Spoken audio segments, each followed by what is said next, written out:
شروع اللہ کے نام سے جو بڑا مہربان نہایت رحم والا ہے۔ تمام دیکھنے اور سننے والے دوستوں کو السلام علیکم۔ دوستوں، ملک الموت نے برگائے رب العزت میں عرض کی کہ اے مولا کریم، میں نے کروڑوں لوگوں کی جانیں قبض کی ہیں، مگر 2 جانیں ایسی ہیں کہ جنہیں قبض کرتے وقت مجھے بڑا ہی صدمہ اور افسوس ہوا ہے۔ میں نے تیرے حکم کی تکمیل ضرور کی مگر نہایت ہی دکھ کے ساتھ، اور وہ 2 جانیں ایک ماں اور ایک بیٹا تھا۔ واقعہ کچھ اس طرح ہے کہ ایک جہاز غرق ہو گیا تھا اور ایک عورت اپنے شیر خوار بچے کے ساتھ ایک تختے کا سہارا لینے میں کامیاب ہو گئی۔ تختہ دریا میں بہہ رہا تھا، ماں اور بیٹا اس پر سوار تھے۔ اے مولا کریم، اچانک تیرا حکم ہوا اور میں نے ماں کی جان اس تختے پر نکال دی۔ میرے لیے پریشان کن بات یہ تھی کہ ماں مر چکی ہے، اب بچے کا کیا حشر ہوگا۔ بچہ ایک ٹوٹے ہوئے تختے پر سوار ہے اور تختہ ہر آن پانی کی لہروں کے تپیڑے کھا رہا ہے، جو کسی وقت بھی کسی تیز لہر کے زد میں آ کر الٹ سکتا ہے۔ بچے کے لیے نہ خوراک کا انتظام ہے، نہ کسی نگراں کا بندوبست ہے۔ دریا کے کنارے دھوبی کپڑے دھو رہے تھے کہ اچانک کسی کی اس بچے پر نظر پڑی تو تختے کو کھینچ کر لائے۔ بڑے حیران ہوئے کہ ماں مر چکی ہے، بچہ بے یار و مددگار تختے پر زندہ و سلامت موجود ہے۔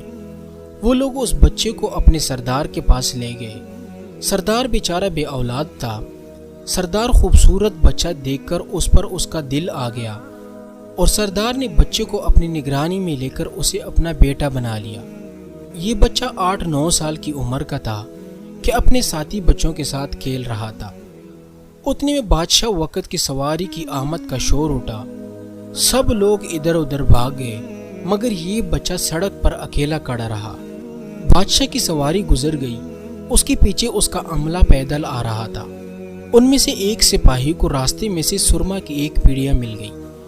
اتفاق سے اس بچے کی نظر بہت کمزور تھی اور سرما کی اسے بہت ضرورت بھی تھی، لہٰذا اس نے وہ سرما بحفاظت اپنے پاس رکھ لیا۔ آنکھوں میں لگانے سے پہلے اسے خیال آیا کہ یہ سرما کوئی تکلیف نہ پہنچائے، لگانے سے پہلے کسی دوسرے شخص پر آزما لینا چاہیے۔ قریب ہی وہ بچہ کھڑا تھا، اس نے اس بچے پر آزمانا چاہا۔ بچے نے سرما اپنی آنکھوں میں لگا لیا مگر جو ہی سرما اس نے لگایا اسے زمین کے تہہ میں موجود چیزیں بھی نظر آنے لگی۔ اس نے دیکھا کہ زمین کے اندر بہت سے خزانے پوشیدہ ہیں۔ تو بچہ بہت ہوشیار تھا، اس نے چیخنا چلانا شروع کر دیا کہ سرما لگانے کی وجہ سے میری آنکھوں میں سخت تکلیف پیدا ہو گئی۔ تو وہ سپاہی سرمے کی پیڑیا گرا کر چلے گئے۔ بچہ سرمے کی پیڑیا اٹھا کر گھر پہنچا اور خوشی خوشی باپ کو سارا واقعہ سنا دیا۔ سردار بہت خوش ہوا۔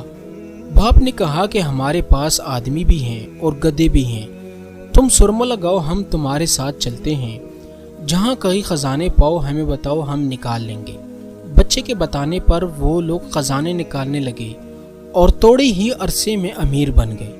بچہ جوان ہوا تو اس نے پرزے نکالنے شروع کیے۔ ان کے پاس دولت کی فرمانی ہو گئی، زمین کے تمام خزانے اس کی نظروں میں تھے۔ اس نے آہستہ آہستہ بہت سے آدمی اپنے ساتھ ملا لیے۔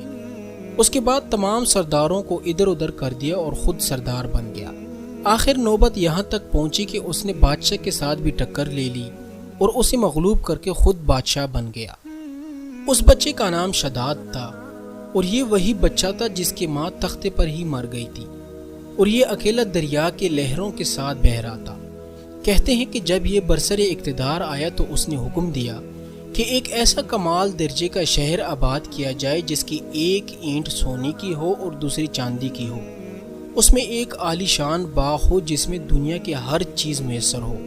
اور جب وہ شہر ہر لحاظ سے مکمل ہو گیا تو شداد نے ارادہ کیا کہ جا کر اس شہر کا نظارہ کیا جائے۔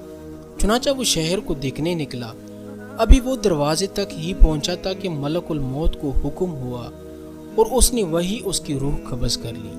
اسے اتنا موقع بھی نہ دیا کہ اپنے بے مثال باغ کو ایک نظر دیکھ سکتا۔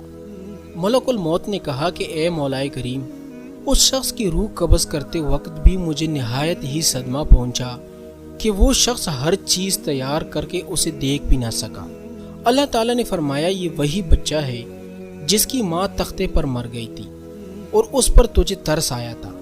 اس بچے نے بڑے ہو کر نافرمانی کی، خدا کے حکم سے بغاوت کی اور سرکشی اختیار کی، مگر ہم نے اسے خود ساختہ جنت میں قدم رکھنے کی مہلت بھی نہ دی اور اسے باہر ہی ہلاک کر دیا۔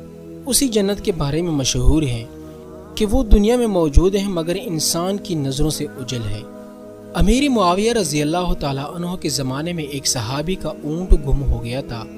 وہ اونٹ کی تلاش میں کہیں اس علاقے میں جا نکلا تو اللہ تعالیٰ نے اسے وہ سب کچھ دکھلا دیا تھا۔ وہ صحابی وہاں کی کوئی نشانی بھی ساتھ لایا تھا۔ اس صحابی نے یہ واقعہ امیر معاویہ رضی اللہ تعالیٰ عنہ کے پاس بیان کیا۔ انہوں نے کافی تلاش کرایا مگر کسی کو وہ جنت نہیں ملی اور اسے اللہ تعالیٰ نے پوشیدہ کر دی۔